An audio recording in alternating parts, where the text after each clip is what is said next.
Bonjour et bienvenue dans un nouvel Enquête de transport. Cela faisait exactement 1 an que nous avons plus sorti l'émission et le temps franchement commençait à se faire long. Nous avons décidé de refaire un épisode mais avec un tout nouveau concept. Et quoi de mieux pour commencer qu'avec cette magnifique ville au sud de la France, j'ai nommé Nice. Vous êtes prêts? Allez, venez, on y va.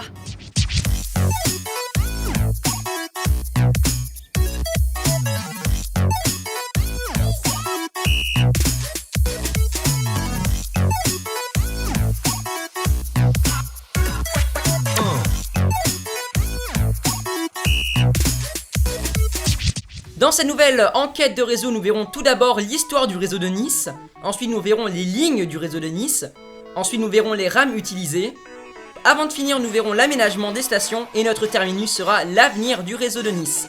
Je vous souhaite un excellent voyage.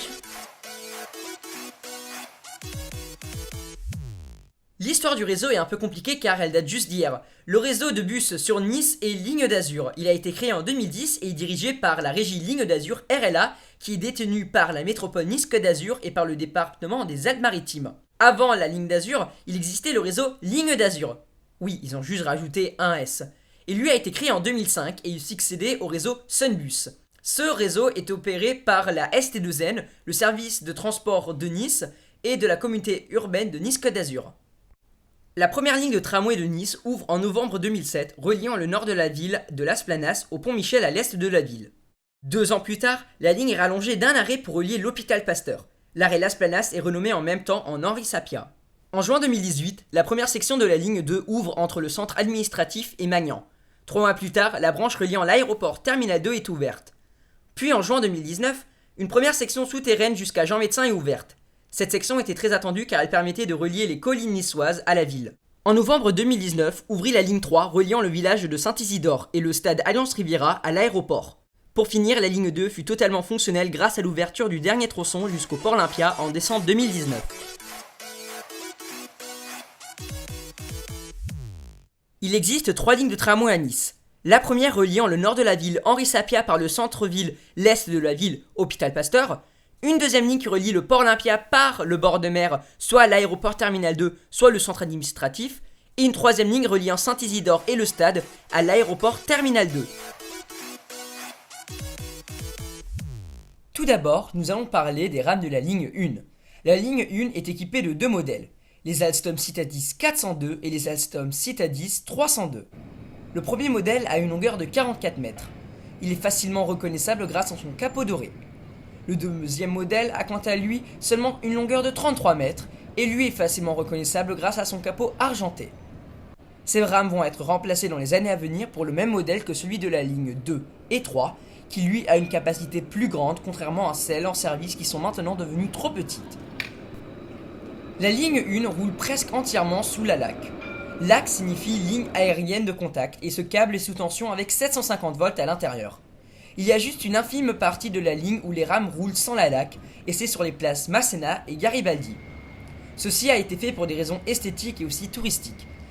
La rame baisse alors sa caténaire à la dernière station avant la place, puis la remonte après. Cela se fait pendant que les gens montent et descendent et c'est pour cela qu'ils ne remarquent rien. Ces rames étaient les toutes premières rames au monde à pouvoir faire un trajet entre 2 stations sans avoir de contact avec une LAC. Ce record a été maintenant battu par Dubaï qui possède maintenant une ligne de tramway entièrement sans LAC. Incrustons-nous à présent dans une rame de la ligne 1. Juste à côté de chaque porte se situe un validateur. Il est composé d'une fente en haut pour poinçonner ce ticket et une face pour pouvoir badger sa carte. Les nacelles motrices et centrales sont composées de sièges et les autres sont composées de places pour handicapés et pour personnes âgées. On peut aussi s'y tenir debout. Les arrêts, eux, sont indiqués par un écran LCD et par une annonce sonore qui est très musicale. Prochain arrêt. Next stop. Prossima fermata. Masséna.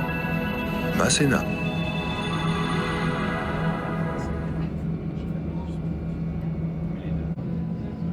Prochain arrêt.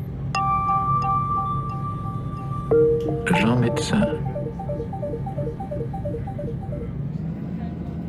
Ces annonces ont été composées par le musicien Michel Rodolphi. Il a aussi composé les annonces de la ligne 2 et 3. Ces annonces, dont il en existe environ 400, changent d'après la saison ou le moment de la journée. Passons maintenant aux lignes 2 et 3. Les rames utilisées sur la ligne 2 et 3 sont des Alstom Citadis X05. Ces rames sont faciles à reconnaître car ce sont les seules du réseau à être en rouge ocre. Cette couleur créée par l'artiste Ora Ito a été décidée après un vote organisé par la métropole en 2012. La particularité de ces deux lignes est le type d'alimentation. Contrairement à la ligne 1 où les rames fonctionnent avec une laque, ici les rames fonctionnent avec une batterie et du coup sans câble. Les rames se chargent donc automatiquement à chaque station grâce à un patin qui descend pour pouvoir transmettre l'électricité aux batteries. Ce choix a été fait pour ne pas surcharger les rues où passait le tramway. Par contre, la rame passe en mode lac en souterrain pour avoir la meilleure performance en roulant à plus de 70 km/h dans le tunnel.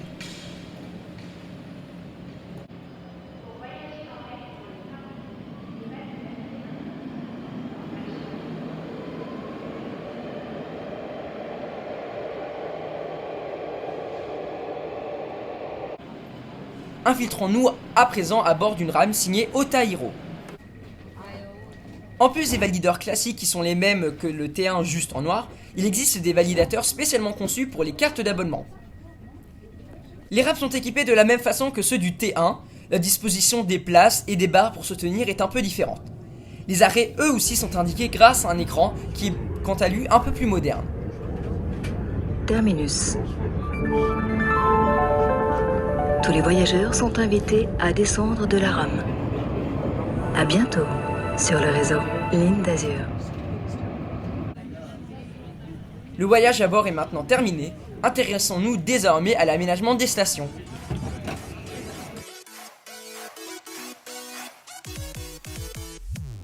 Les stations de la ligne 1 sont assez spacieuses, sauf en heure de pointe où ça commence à devenir serré.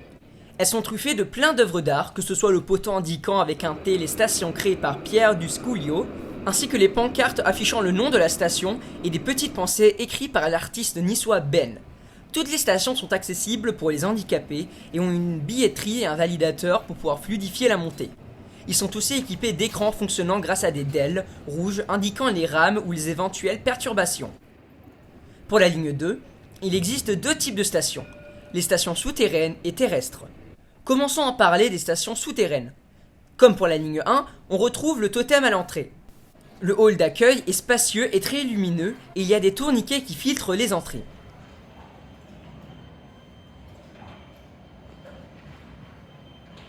Il existe aussi une deuxième sorte d'entrée, comme ici à la station Alsace-Lorraine. Les puits d'entrée sont très profonds et je vous le dis, vous êtes bien content de trouver une place assise dans la rame si vous descendez tout à pied. Les stations, elles, sont toutes les mêmes. Elles sont sobres et élégantes, avec le nom écrit sur une plaque argentée. Comme pour la ligne 1, il y a beaucoup d'œuvres d'art, comme avec l'œuvre La Liberté de Stéphane Pancréache dans la station Jean Médecin, ou bien Double Voix de Jean-Pierre Reynaud dans la station Alsace-Lorraine. Sortons à présent du tunnel et analysons les autres stations.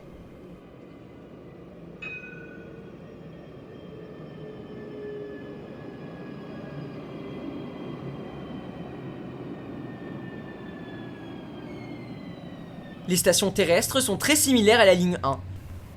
La seule différence est que tout le mobilier des stations, ainsi que les rues où passe le tramway, ont été créés pour l'occasion.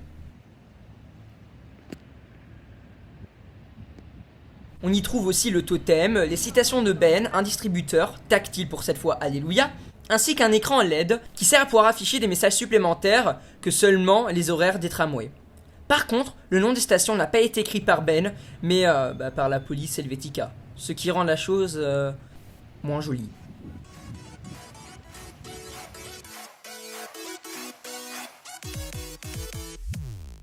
Il y aura deux grandes phases pour l'avenir du réseau. La première sera la création d'une quatrième ligne allant vers l'hippodrome de Cagnes-sur-Mer dans les alentours de 2024. Cela permettra de relier les habitants de l'est de la métropole plus rapidement au centre-ville de Nice. Le deuxième projet est l'extension de la ligne 1 vers Drape aux alentours de 2026. La ligne continuera en mode tramway jusqu'à la Trinité, où devait être le terminus de l'extension à la base, puis passera sur les rails de la SNCF pour continuer en mode train jusqu'à la ville de Drape. C'est pour cette raison que les rames seront changées et cela permettra de faciliter l'accès des gens de la vallée du Paillon à la ville de Nice vu que les seuls moyens de transport pour eux étaient les bus et le train. On peut donc conclure que le réseau de Nice a un bel avenir devant lui.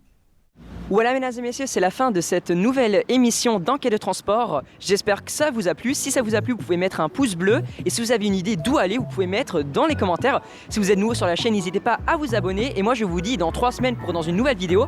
Maintenant il faut que je file pour attraper le tramway car les prochaines vidéos ça attend pas non plus. Allez, ciao!